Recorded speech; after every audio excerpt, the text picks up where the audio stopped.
सीता जी ने जानते हो क्या कहा? अरे दौड़ो दौड़ो दौड़ो, ये यज्ञ का देवों का हविष्यान, ये यज्ञ की साकिल को गधा खाने जा रहा है। गधा घुस गया है यज्ञशाला में। जैसे गधा अगर देवताओं का भोजन करने लगे, क्यों शाकिल को हविष्यान को ग्रहण करने लगे, तो बहुत बड़ा पाप है कि नहीं? कितना बड़ा पाप है। गधा किसको कहा, जल्दी बोलो। सीता जी यज्ञ की संस्कृति है, और आज खाने के लिए कौन दौड़ा है? गधा। तो कौन है वो? रावण गधा। आज बचाओ बचाओ बचाओ। गीधराज जटायु ने कहा अरे प्रभु शब्द निकला है, इसका मतलब है कि प्रभु राम को ही कहते हैं। बोलो प्रभु किसको कहते हैं?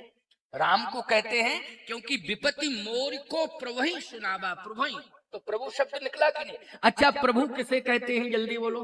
राम को कहते हैं कि नहीं कहते हैं? प्रभु किसे कहते हैं? राम को। इसलिए प्रभु शब्द निकला है, विपत्ति मोर को प्रभु सुनावा।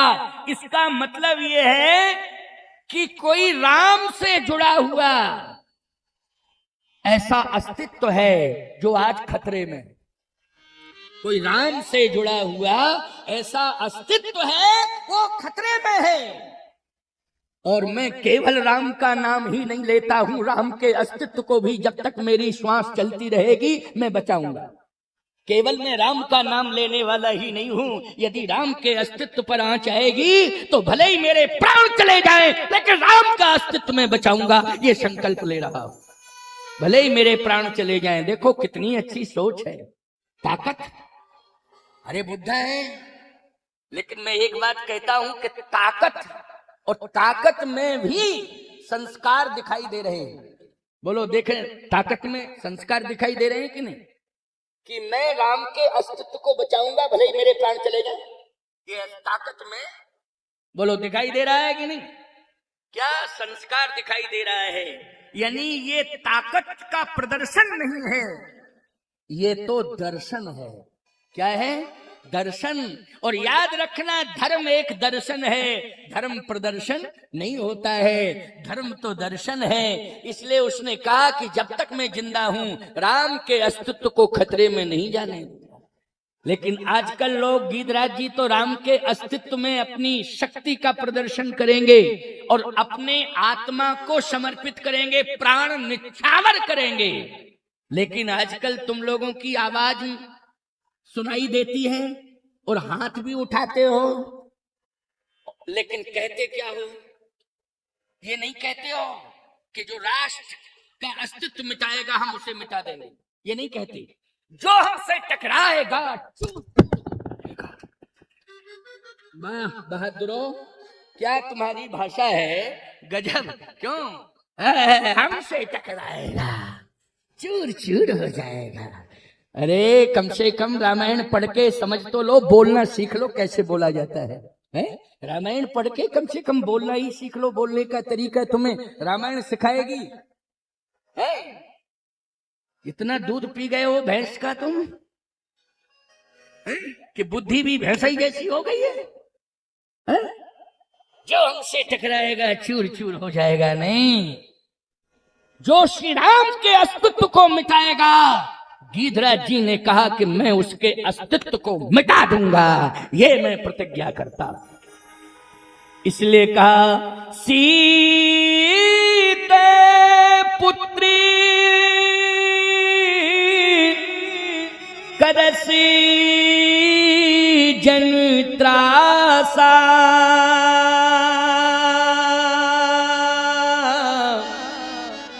करी हूं जातु करना। हे पुत्री तू चिंता मत कर, अभी आ रहा हूं और आज इसका मैं सर्वनाश कर दूंगा। सर्वनाश। देखो आपको एक बात बतावें, सीता जी महाकाली बन के जा रही है। क्या बन के? रावण का विनाश करने, उसकी लंका का विनाश करने के लिए सीता जी महाकाली बनकर के जा रही हैं। और याद रखना, महाकाली वो है कि महाकाल का अस्तित्व जिनके चरणों में है। बोलो, महाकाली का चित्र देखा? भगवान शिव लेटे हुए हैं चरणों में महाकाली के। तो महाकाल कहाँ है? चरणों में है। ये महाकाली है, इसलिए इसको कोई बचा नहीं पाएगा, इसके वंश को कोई बचा नहीं पाएगा, इसके वंश का विनाश होना ही होना है। लेकिन आपको गजब की बात एक बता रहे हैं कि गीधराज जटायु ने भी वही भाषा बोली है, करी हो जात धान कर नासा। वाह, ये समर्पण है। किसके प्रति समर्पण है? ये धर्म संस्कृति के प्रति समर्पण है। बोलो, है समर्पण कि नहीं? धर्म और संस्कृति के प्रति समर्पण है। हम आपको सही बतावें, अगर तुम्हारी आवाज ये निकल रही है कि जो देश भारत देश पर आंख उठाएगा हम उसकी आंख निकाल लेंगे, तो याद रखना ये राष्ट्र के प्रति तुम्हारा समर्पण है। बोलो, किसके प्रति समर्पण है? राष्ट्र के प्रति समर्पण है कि जो भी हमारे देश पर निगाहें ऊंची करके, ऊंची आवाज करके अगर चैलेंज करता है तो निश्चित है हम चैलेंज देंगे, और यदि आंख उठा के देखता है तो उसकी आंख को निकाल लेंगे। ये राष्ट्र के प्रति समर्पण है। लेकिन अगर यही भाषा ये हो जाए कि पड़ोसी के दरवाजे पर तुम कमर पर हाथ रख के पहुंच जाओ और कहो अगर तुमने निकलते ही दरवाजे से हमारे दरवाजे को देखा तो हम तुम्हारी आंख निकाल लेंगे। ईमानदारी के साथ बताओ, मुकदमा बन जाएगा, उसके खिलाफ नहीं बन जाएगा? धमकी का जल्दी बोलो। और जेल चला जाएगा कि नहीं चला जाएगा? चला जाएगा कि नहीं? वो अपराधी माना जाएगा कि नहीं माना जाएगा? लेकिन अगर दूसरे देश को चैलेंज दिया है तो देशभक्त माना जाएगा कि नहीं माना जाएगा? क्या माना जाएगा? देशभक्त माना जाएगा। इसलिए कम से कम भाषा बोध होना चाहिए, भाषा का अर्थ समझ लेना चाहिए। कभी भी हमें भाषा को क्रोध में नहीं बोलना चाहिए, भाषा को बोध के साथ बोलना चाहिए। यह है रामायण का सिद्धांत। आज गीधराज जटायु के अंदर क्या ये क्रोध है? नहीं नहीं, ये क्रोध नहीं है, ये समर्पण है। इसको क्रोध नहीं कहते हैं, इसको क्या कहते हैं? समर्पण कहते हैं। किसके प्रति समर्पण है? सनातन संस्कृति के प्रति समर्पण है। अपमान नहीं देख सकता हो, भले ही इसके लिए मुझे कुछ भी करना पड़े, अपमान नहीं देख सकता हो। अपमान कैसे देखा जाएगा प्यारे? यहां गुरु गोविंद सिंह के दोनों बेटे जोरावर सिंह, फतेह सिंह, इन दोनों ने धर्म को आगे किया है, अपने जीवन को महत्व नहीं दिया है, धर्म को महत्व दिया है। और 7 वर्ष का बालक दूसरा 9 वर्ष का बालक अबोध होता है, लेकिन बड़े बड़े क्रांतिकारियों की जिह्वा पर वो बोध नहीं आया जो 7 वर्ष का बालक और 9 वर्ष का बालक बोल रहा है। औरंगजेब से बोल रहा है, तलवार सामने है, लेकिन जोरावर सिंह, फतेह सिंह ने कहा कर दो कत्ल, खुशी से कुछ भी उजर नहीं है, प्यारा है धर्म अपना जितना ये सिर नहीं है। हम सिर कटा सकते हैं लेकिन धर्मांतरण स्वीकार नहीं कर सकते हैं। हम मरना पसंद करेंगे लेकिन धर्म परिवर्तन नहीं करेंगे। ये 7 वर्ष का बालक, 9 वर्ष का बालक, इतनी छोटी आयु में, बोलो ये संस्कार बोल रहा है कि नहीं बोल रहा है? ये कलिकाल का एक बालक बोल रहा है और रामचरितमानस का बूढ़ा बोल रहा है। क्या बोल रहा है रामायण का बूढ़ा? वो पक्षी जटायु जिसकी कथा आप सुन रहे हो, वो बूढ़ा क्या बोल रहा है? भाषा बोध कैसे संबोधित करना चाहिए। अगर छोटी है उम्र में तो बेटी कह के संबोधित करो, अगर समवयस्क है तो बहन कह के संबोधित करो, और अगर बड़ी हैं तो माँ कह करके संबोधित करो। कम से कम भाषा बोध तो होना चाहिए है। इसी भाषा के कारण हमारा देश विश्व गुरु माना जाता है। बोलो, भाषा बोध के कारण हमारा भारत क्या माना जाता है? विश्व गुरु माना जाता है। इसलिए लज्जित नहीं करना है, गंदी संदी भाषा को बोल करके लज्जित नहीं करना है अपने भारत को। भाषा परिमार्जित होनी चाहिए, भारत भाषा का वैशिष्ट्य होना चाहिए। यदि भाषा सुधर गई तो याद रखना आप भगवान बन गए, भाषा ही आपको भगवान बना रही है। बोलो, भाषा क्या बना रही है? भगवान बना रही है। आज हजारों लोग यहाँ बैठे सुन रहे हैं, ये भाषा ही तो है और बोलो क्या मान रहे हो? यही तो कह रहे हो कि संत के स्वरूप में कहीं ना कहीं हमें भगवान का दर्शन हो रहा है। ये भाषा का ही प्रभाव है प्यारे। बोलो है भाषा का प्रभाव कि नहीं? इसलिए भाषा में बोध हो, ये प्रबोधनी भाषा, वैशिष्ट होना चाहिए, संस्कार होना चाहिए, शिष्टता होना चाहिए। शिष्ट हो तभी आप विशिष्ट हो, अगर शिष्ट नहीं हो तो आप विशिष्ट नहीं हो। तो आइए सुनिए, गीधराज जी ने कहा पुत्री चिंता मत कर, मैं आ रहा हूं। सीते पुत्री करश जन त्रासा, मैं आ रहा हूं पुत्री तू चिंता मत कर। जैसे ही किशोरी जी ने सुना कि पुत्री, रावण क्या कह रहा था देखो।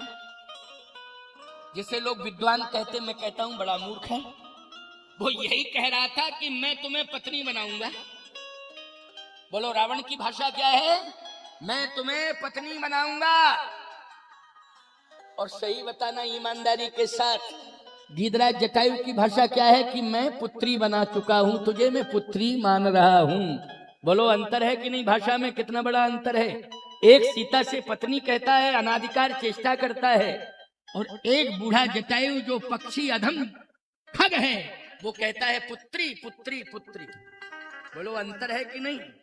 इसलिए मैं कहता हूं कि समुद्र के इस पार वालों में और उस पार वालों में बहुत अंतर है।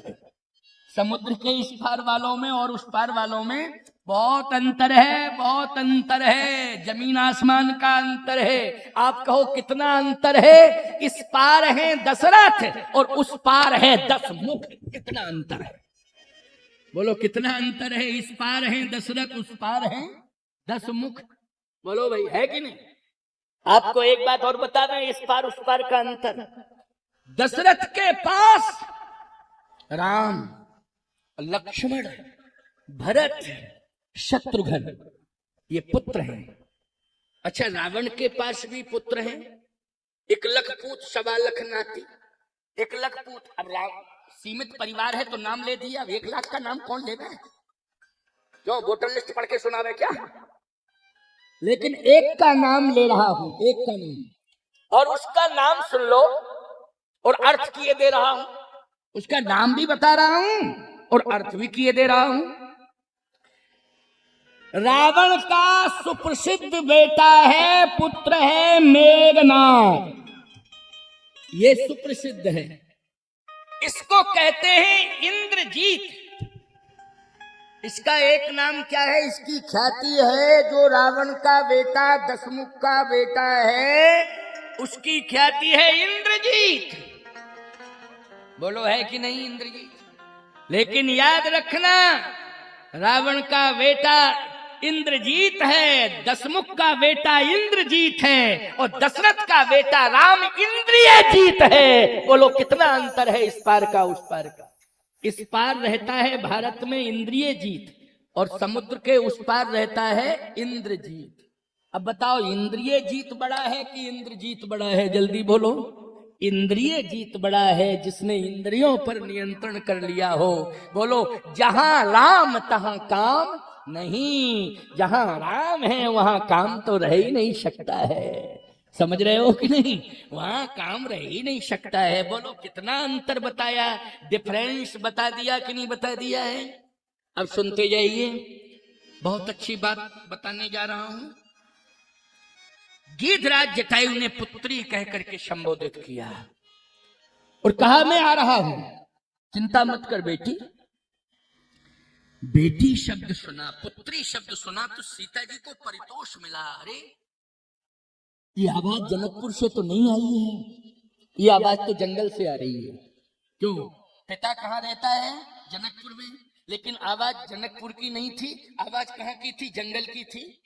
बोलो थी जंगल की? अच्छा जनक की आवाज नहीं थी, जटायु की आवाज थी। है? मानव जाति की आवाज नहीं थी, पक्षी जाति की आवाज थी। बोलो थी कि नहीं थी? और उसमें भी अधम पक्षी गीध, उसकी आवाज थी। धन्य है सीते पुत्री,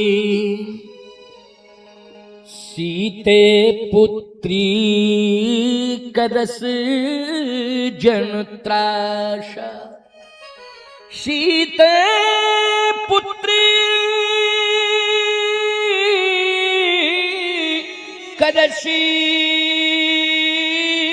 जन त्रासा करी हो जा तू धान करना सा। मैं आ रहा हूं। और जैसे गीधराज जी थोड़ा सा आगे बढ़े, मैं आ रहा हूं, आ रहा हूं, आ रहा हूं, आ रहा हूं, तो जितने पक्षी थे वो कहने लगे मत जाओ, मत जाओ, मत जाओ। क्यों? मैं देख करके आया हूं रावण के पास बहुत हथियार हैं, तुम क्या करोगे? तुम्हारे पास कोई हथियार नहीं है, मत जाओ, मत जाओ, मत जाओ। गीधराज जी बोले तुम कौन हो? कहा हम तुम्हारी जात बिरादरी के पक्षी हैं। गीधराज जी ने कहा कि अच्छा काम करने जा रहा हूं, भारतीय संस्कृति का सम्मान करने जा रहा हूं, और ऐसे अवसर पर तुम कह रहे हो मत जाओ, मत जाओ, मत जाओ, और फिर कहते हो हम पक्षी हैं, पक्षी हैं। अरे तुमसे अच्छे तो विपक्षी हैं, कम से कम जो सामने आकर के चैलेंज देते हैं। तुम तो पीछे से टांग पकड़ के खींच रहे हो, कैसे तुम पक्षी हो? अच्छा सही बतावे, इन पक्षियों ने अपनी चोंच से गीधराज जी के जो है पैर पकड़ लिए और खींचने लगे। तो गीध बोला कि अरे कम से कम विपक्षी सामने से ललकारता है, और ये पक्षी कैसे हो तुम के अंदर ही अंदर से टांग पकड़ के खींच रहे हो? आपको एक बात बतावे, जितना विपक्षी से खतरा नहीं है उतना पक्षी से खतरा है। हाँ, समझ गए हो कि नहीं? सांसद जी बहुत हंस रहे हैं। राजकुमार चार जी क्यों नहीं क्या?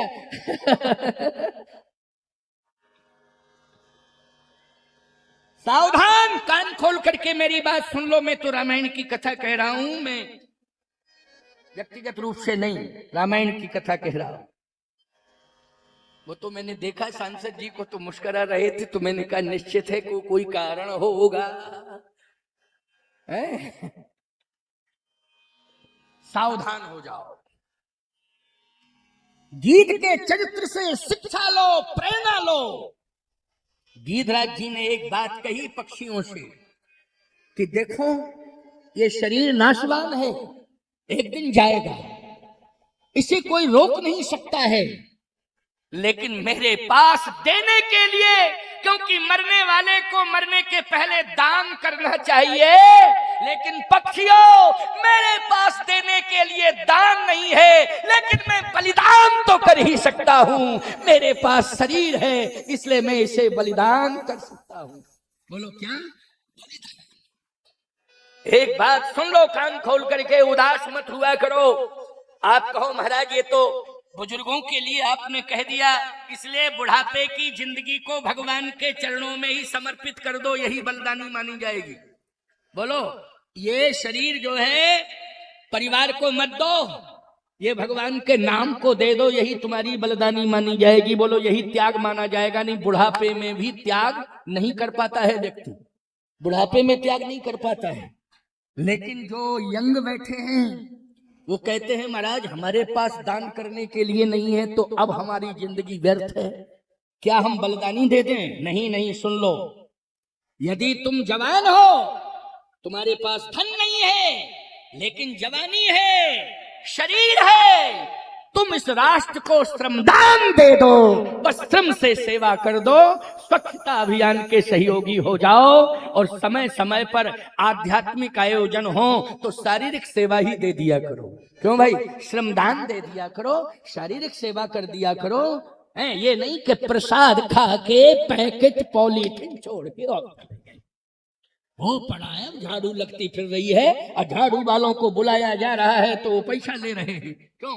और फिर बाद में पूरा हिसाब किताब में आता है सफाई कर्मियों को 50,000, 50,000 इसी में चला गया। क्यों भाई? सफाई कर्मियों में। श्रमदान करो, मंदिर में जाओ, सोच लो कि हम 10 मिनट सेवा करेंगे।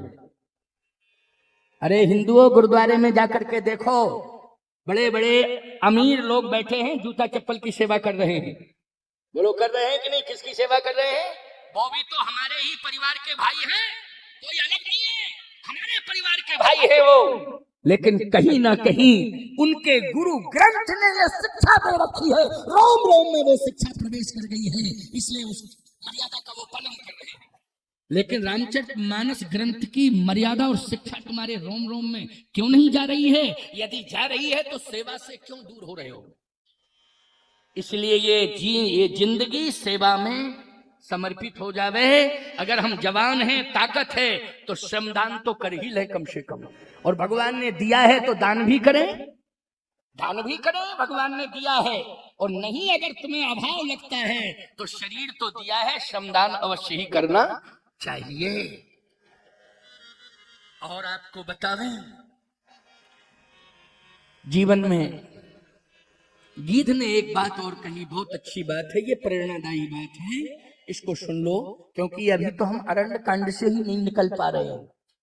और मित्तल साहब आप कह रहे थे कि हनुमान जी मिलेंगे राम जी से, आज नहीं मिलेंगे तो कल मिल जाएंगे, और कल नहीं मिलेंगे तो परसों की गारंटी नहीं, बरसों में मिल ही जाएंगे। क्यों भाई? परसों की तो इसलिए बात नहीं कहूंगा क्योंकि भाई परसों की बात कैसे करेंगे, तुम फांस लोगे, हमें बांध लोगे है कि महाराज आप ही ने तो कहा था परसों। नहीं, बरसों में तो जरूर मिल जाएंगे, चिंता मत करना। लेकिन अभी मुझे कह लेने दो। देखो भाई, एक अच्छी बात हो रही है, इसलिए ऐसी कोई बात नहीं है ना, अच्छी बात हो रही है, उसको सुन लो और मन लगा के सुन लो, जरा जी भर के सुन लो, जी भर के सुन लो, आनंद ले लो।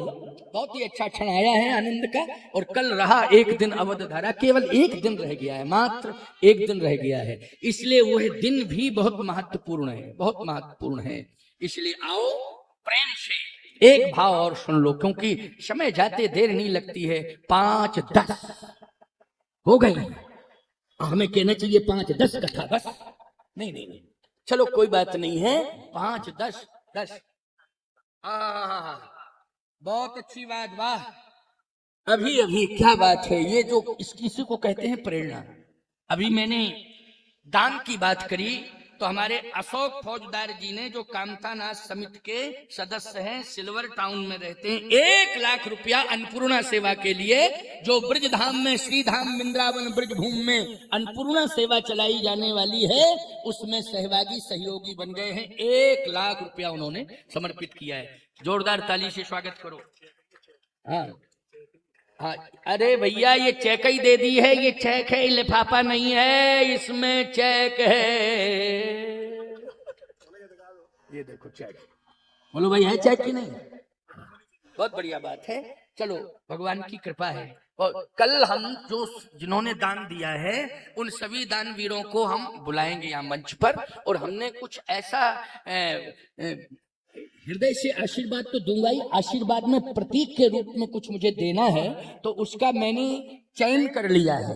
अब पहले से हम नहीं बताएंगे क्या, लेकिन ऐसी चीज देंगे हम प्रतीक के रूप में कि वो हमेशा याद रहेगी और हमेशा आपके पास रहेगी और आपके घर में रहेगी, और आप दर्शन करोगे तो रोज ब्रजधाम की याद आपको आ जाएगी कि नहीं, ये इस माध्यम से हमको प्रतीक मिला है, प्रतीक चिन्ह मिला है। हाँ देखो भाई, राजकुमार जी बैठे हुए हैं, ये आपके सांसद हैं, और विपिन गुप्ता जी क्षेत्रीय सह संगठन मंत्री, और रजत जोशी जी हैं विभाग संगठन मंत्री बैठे हुए। इनको थोड़ी देर में 10 मिनट के बाद मैं बुलाऊंगा मंच पर, और व्यासपीठ से उन्हें आशीर्वाद दिया जाएगा, और बड़ा ही दिव्य क्षण, और फिर आरती में सब लोग सम्मिलित होंगे। और कल मैंने कहा नहीं, 12 बजे से 4 बजे तक कथा, और 4 से 5 तक 1 घंटे का सबका सम्मान और व्यासपीठ से आशीर्वाद, ठीक है ना? 1 घंटे का रहेगा, लेकिन 12 मानी 12 सब लोग आ जाना। आज से ही मन बना लो कि कल पूरा विश्राम है इस कथा का, और विश्राम के बाद महाराज जी जाएंगे, हम जाएंगे, अमरकंटक जाना है, मेरी कथा है 22 तारीख से वहां कथा है, तो आपको भरपूर कथा भी सुना दो और समय भी मिल जाए मुझे पहुंचने का, क्योंकि कई घंटे लगेंगे पहुंचने में, बहुत लंबी यात्रा होगी, समय से वहां पहुंचना। दिन में ही कथा है, ये नहीं कि रात्रि में कथा है, वहां भी दिन में ही कथा है, इसलिए 12 बजे से ही आप आ जाएं, और 4 बजे हम मंच को कथा के माध्यम से विश्रामित करेंगे। 1 घंटे बस सभी को आशीर्वाद देंगे, किस प्रतीक चिन्ह भेंट करेंगे, इस प्रकार से कल की व्यवस्था है। और सुनो, 10 मिनट का मन और बनाओ, बिल्कुल मन को एकाग्र कर लो, मन को एकदम एकाग्र कर लो, मन की एकाग्रता हमेशा रहनी चाहिए। गीधराज जी ने कहा हटो, यदि तुम व्यवधान बन रहे हो, अच्छे कार्य में बाधा खड़ी कर रहे हो तो हट जाओ, मुझे जरूरत नहीं है, क्योंकि तुम भले ही मेरी जाति के हो, लेकिन हमें ऐसा वर्गवाद, क्षेत्रवाद, जातिवाद नहीं चाहिए जिससे धर्म और राष्ट्र संकट में पड़ जाए। हम वो स्वीकार नहीं करेंगे। हमें राष्ट्र की गरिमा देखनी है। हमें जाति तो हमारा, जब राष्ट्र बचेगा तो जाति बचेगी हमारी। बोलो भाई, राष्ट्र बचेगा तो हमारी जाति बचेगी, राष्ट्र बचेगा तो हमारा घर बचेगा, राष्ट्र बचेगा तो हमारे बच्चे, संतान, परिवार सब बचेंगे। और राष्ट्र ही नहीं बचा तो कुछ भी नहीं बचेगा। इसलिए अगर धर्म संस्कृति इस प्रकार से कलंकित होगी तो याद रखना, इस दुख को हम कभी दूर नहीं कर पाएंगे और केवल पश्चाताप करते करते ही मर जाएंगे। नहीं, हटाओ। ना मुझे परिवार से मतलब है, ना मुझे जाति से मतलब है, मुझे जाने दो, जाने दो। ललकार दिया गीधराज जी ने। ये गीध विचारधारा है प्यारे।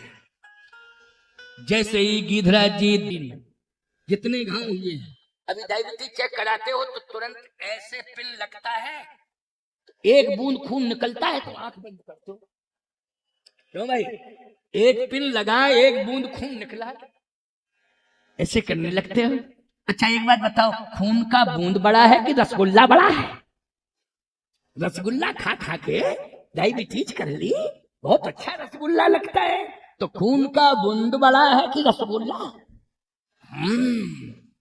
रसगुल्ला खाने में और एक बूंद खून ऐसे करने लगे हो, नाक मुंह सकोड़ने लगे हो। सावधान, इतने प्रहार हुए हैं रावण के शरीर पर कि खून की नदियां बह रही हैं रोम रोम से। बेहोश हो गया। कैलाश पर्वत को उठाने वाली ताकत कहां चली गई? कहां चली गई वो ताकत? कोप ही कैलाश पुनली ने सिखाए उठाए, उस ताकत का पता ही नहीं चल रहा कहां चली गई ताकत। एक बात आपको बताऊं, ना भुजाओं की बड़ी ताकत होती है, ना धन की बड़ी ताकत होती है। अगर सबसे बड़ी ताकत है तो चरित्र की ताकत होती है। इसलिए चरित्रवान से बड़ा कोई शक्तिशाली नहीं होता है। इसलिए सबसे बड़ा शक्तिशाली यदि कोई है तो वो चरित्रवान है। ये चरित्र की सबसे बड़ी ताकत है। तो गीधराज जी के पास किसकी ताकत है? कैरेक्टर, चरित्र, ये ताकत है। चरित्रवान सबसे बड़ा होता है, सबसे बड़ी ताकत होती है? जिले में कोई कलेक्टर आ जाता है, कहते थे सबसे बड़ी ताकत है जिले की, क्यों? कलेक्टर। अरे मैं कहता हूं कलेक्टर बड़ा नहीं है, कैरेक्टर बड़ा है। क्यों भाई?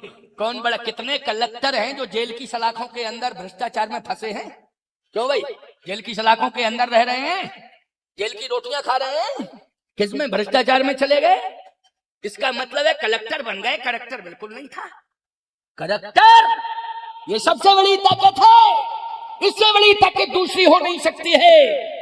इसलिए चरित्रवान बनो, चरित्र को सुधारो, संभालो, ये सबसे बड़ी पूंजी है। याद रखना, इसे कोई लुटेरा लूट नहीं पाएगा। है? आज बेहोश होके गिर गया। गीध ने कहा, रावण आज तुम बेहोश हो, लेकिन यदि कोई हमदर्द देख रहा हो तो परिणाम की चेतावनी मिल गई है कि आगे क्या भयावह परिणाम मिलेंगे, देखने को मिलेंगे। ये चेतावनी है। ये क्या है? चेतावनी है। ये भयावह परिणाम। अब जितने पक्षी थे सब उड़ गए थे, लेकिन देखा कि गीधराज जी ने अकेले ही रावण को बेहोश कर दिया, खून की नदियां बह रही, तो वो सब पक्षी आके गीध के पास आसपास उड़ने लगे। वो कहने लगे, गीधराज संघर्ष करो, हम तुम्हारे साथ।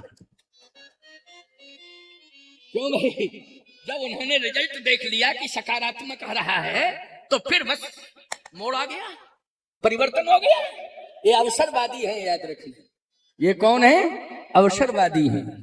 अवसरवादियों से सावधान रहना चाहिए। निष्ठावान बनो, आदर्शवादी बनो, अवसरवादी नहीं बनना है। आदर्शवादी बनने की जरूरत है, अवसरवादी बनने की जरूरत नहीं है। निष्ठावान बनो, आदर्शवादी बनो, चरित्रवान बनो। यही पूंजी है, यही उपलब्धि है, यही इतिहास है, और यही तुम्हारी अमर कीर्ति है। यही तुम्हारी अमर कीर्ति है प्यारी।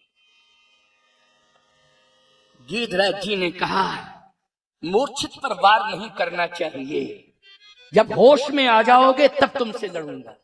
देखो क्या बात है, बेहोश हो गया है तू, मूर्छित पर वार नहीं करना चाहिए। ये कायरों का काम है कि मूर्छित पर वार करें, सोते हुए व्यक्ति पर वार करें, ये कायरों का काम है। हम कायर नहीं है, हम मर सकते हैं लेकिन कायर नहीं हो सकते। जब होश में आएगा तब लड़ूंगा, तुझे सबक सिखाऊंगा। बोलो ये वीरता है कि नहीं, यही कैरेक्टर है, यही चरित्र है कि नहीं। और रावण का कैरेक्टर कितना गिरा हुआ है, जैसे ही होश में आया तो ऐसा नीच निकृष्ट कैरेक्टर है ही नहीं उसके पास। तब सक्रोध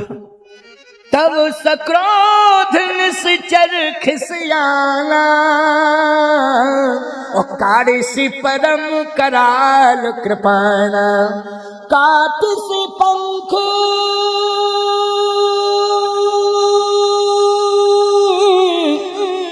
परा खग धरणी,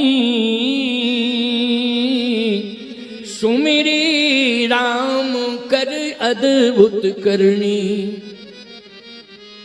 ये चरित्रहीन, कोई सिद्धांत नहीं, निकृष्ट प्राणी, इसने तुरंत होश आया तो कृपाण निकाली और तुरंत ही वार कर दिया, पंख दोनों काट दिए। लेकिन पंख दोनों कटने के बाद कहता है कि मैं मरूंगा नहीं। मौत सामने आ गई, ललकार दिया, रुक। मौत आ गई सामने, क्योंकि पंख कटे, मौत आ गई। कहा रुक, अब मौत खड़ी है, मैं तो लेने आई हूं, मैं डरता नहीं हूं मौत से, लेकिन जब तक मैं प्रभु राम का दर्शन नहीं कर लूंगा तब तक तू मुझे छू नहीं सकती है।